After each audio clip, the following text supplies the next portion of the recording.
Kita bergeser ke kabar selanjutnya, aksi perundungan oleh senior terhadap 6 siswa sekolah menengah pertama di Kabupaten Bekasi, Jawa Barat, dan para siswa korban perundungan melapor ke polisi didampingi oleh orang tua mereka. Jadi dalam video berdurasi 16 detik ini memperlihatkan aksi perundungan terhadap 6 siswa kelas 8. Jadi 6 siswa ini mendapatkan kekerasan fisik dari kakak kelasnya. Tidak terima anaknya menjadi korban perundungan, ke-6 orang tua ini langsung melapor ke Polsek Tambun Selatan. Aksi perundungan terjadi pada tanggal 8 September 2025 membuat para korban mengalami masalah psikologi. Sementara itu pihak sekolah SMP Negeri 1 Tambun Selatan membenarkan peristiwa yang terjadi. Pihak sekolah menyerahkan kasus tersebut ke kepolisian karena terjadi di luar lingkungan sekolah.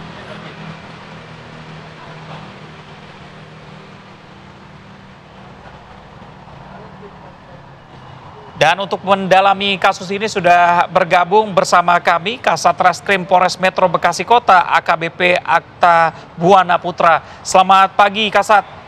Pak Kasat. Selamat pagi Mas Reza, Mbak Kamarati.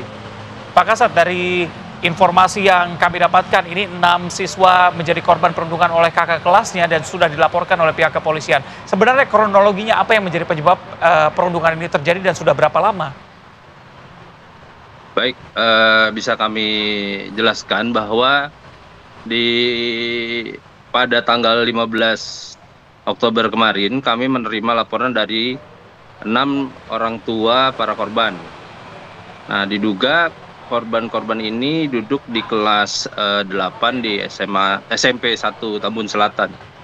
Kemudian setelah kami terima laporan dari para orang tua bahwa diperlihatkan kepada kami juga ada video yang mengandung kekerasan kepada para anak dari para orang tua tersebut yang terjadi di tanggal 8 Oktober sekitar 6 hari atau 7 hari dari pada saat pelaporan. Kemudian setelah itu kami perintahkan untuk para penyidik untuk melakukan pengamanan terlebih dahulu kepada para pelaku di hari yang sama di tanggal 15. Jadi setelah kegiatan belajar mengajar selesai, kami amankan para terduga pelaku, jumlahnya 7 orang, dan dilakukan pemeriksaan. Kami juga memanggil dari DP 3A Kabupaten Bekasi untuk melakukan pendampingan kepada para pelaku.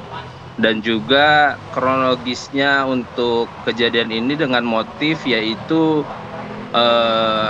adanya ajakan dari pihak senior yang mana adalah di kelas 9 kepada juniornya di kelas 8, dan kemudian dilakukan aksi kekerasan di tanggal 8 Oktober tersebut di sebuah mes di Jalan Jaksa di sebelah SPBU di Tambun Selatan, Mas. Ya, tadi Anda mengatakan bahwa ini motifnya karena ajakan dari kakak kelas kepada adik kelasnya. Ajakan dalam bentuk apa, Pak? Apakah ini untuk masuk ke dalam komunitas kah? Atau memang jangan-jangan ini tradisi yang biasa dilakukan oleh kakak kelasnya? Atau bagaimana? Kami duga memang karena video kekerasan tersebut ditemukan oleh orang tua di dalam grup mereka, Mbak Kamarati. Jadi memang mereka ini semua antara korban dan pelaku itu sudah tergabung di satu grup karena memang mereka dalam satu sekolah yang sama, cuma hanya berbeda kelas antara kelas 9 dan kelas 8, Mbak. Oke, Pak Kasat, dari informasi yang Anda dapatkan sudah ada berapa orang yang diperiksa dan juga terlibat dalam kasus ini? Jadi untuk terduga pelaku anak berhadapan dengan hukum itu ada 7 pelaku, kemudian juga pihak sekolah sudah kita mintai keterangan, kemudian kita sudah mintakan visum untuk para korban, meskipun di tanggal 8 baru dilaporkan tanggal 15 kami coba untuk melaksanakan visum. Kemudian mungkin upaya ke depan karena memang ini kita kenakan Undang-Undang Perlindungan Anak dengan ancaman hukuman di bawah 7 tahun, ada proses diversi, Mas, sesuai dengan peraturan undang-undang yang berlaku. Ya, Pak Kasat, aksi perundungan ini dilakukan oleh para pelaku hanya dengan tangan kosong atau justru memang ada senjata tajam juga di situ? Apakah para korban ini sempat melawan sebelumnya? Apabila kita merujuk ke video yang kita dapatkan, memang belum ada tanda-tanda perlawanan daripada korban. Mereka memang murni dilakukan bullying kepada para korban dan tidak menggunakan senjata, baik senjata tajam ataupun senjata yang lainnya, Mbak Kamarati. Oke, kalau dari hasil pemeriksaan pihak kepolisian sendiri, apakah memang ini sudah ada niat begitu? Atau memang aksi spontan saja yang dilakukan oleh para senior ini? Yang pastinya ketika mereka melakukan pengumpulan para korban, ya sudah ada perencanaan dari para pelaku.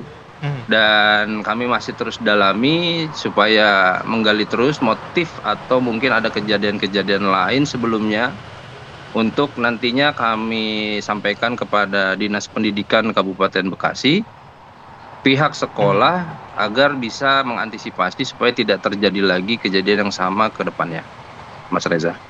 Baik, Pak Kasat, tadi Anda juga mengatakan sudah mendalami dari pihak sekolah. Saat ini untuk status para pelaku, apakah memang masih tetap aktif belajar di sekolah atau bagaimana, Pak? Kami karena memang perkaranya juga dikenakan dengan ancaman pidana 3 tahun 6 bulan, jadi kami tidak melakukan penahanan ataupun hal-hal yang mengikat para pelaku, dan kami kembalikan kepada para orang tua dan bisa melaksanakan kegiatan belajar mengajar selanjutnya. Namun tetap kami melakukan pantauan kepada mereka dan proses hukum tetap berlanjut, Mbak, di bawah monitoring dari Kasat. Dinas Pendidikan.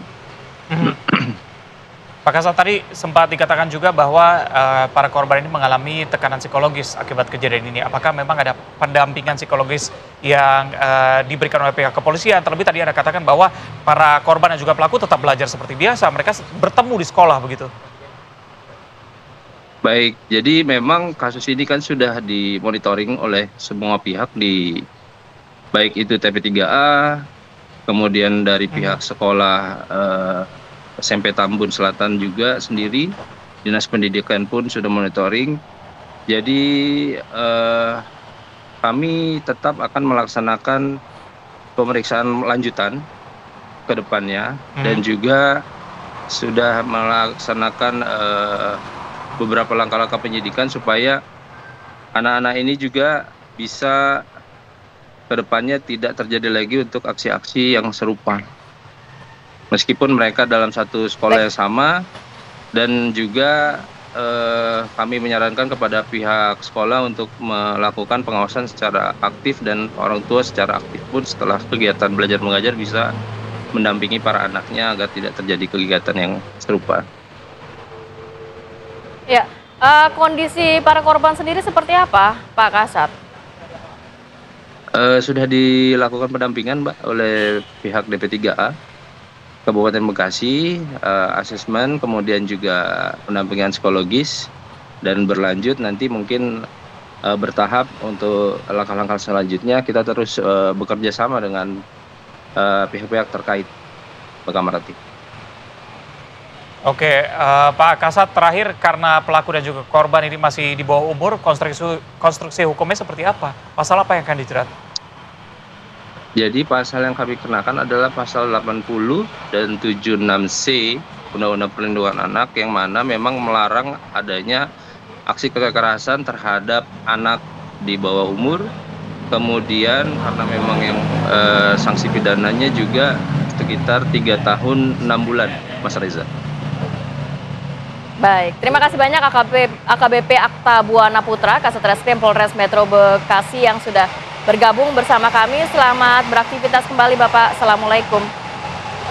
Waalaikumsalam warahmatullahi wabarakatuh.